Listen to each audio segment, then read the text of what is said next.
আলাদা সচিবালয় গঠনের মাধ্যমে বিচার বিভাগকে নির্বাহী বিভাগ ও আইনসভা থেকে পৃথক এবং স্বাধীন করা সবচেয়ে জরুরি বলে মন্তব্য করেছেন দেশের প্রধান বিচারপতি সৈয়দ রেফাত আহমেদ।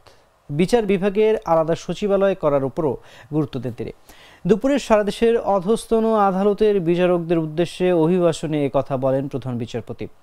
সুপ্রিম কোর্টের মূল ভবনের ইনার গার্ডেনে এই অভিভাষণের আয়োজন করা হয়। অনুষ্ঠানে অন্তর্বর্তী সরকারের আইন উপদেষ্টা ডক্টর আসিফ নজরুল, সুপ্রিম কোর্টের আপিল ও হাইকোর্ট উভয় বিভাগের বিচারপতি ছাড়াও বিচার বিভাগ সংস্কার সংক্রান্ত কমিশনের চেয়ারম্যান, আপিল বিভাগের সাবেক বিচারপতি শাহ আবু নাঈম মমিনুর রহমান, অ্যাটর্নি জেনারেল মোহাম্মদ আসাদুজ্জামান এবং সুপ্রিম কোর্ট বারের সভাপতি ও সম্পাদক উপস্থিত ছিলেন।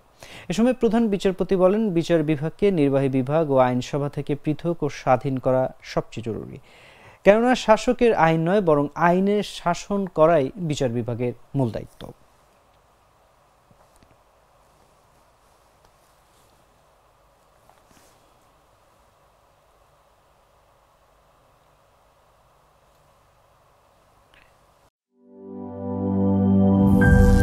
করিম চাচা, আপনার প্রিয় মানুষদের কখনো বিপদে ফেলতে চাইবেন না স্যার। তাহলে আমাদের বিপদে রাখা কি ঠিক হচ্ছে?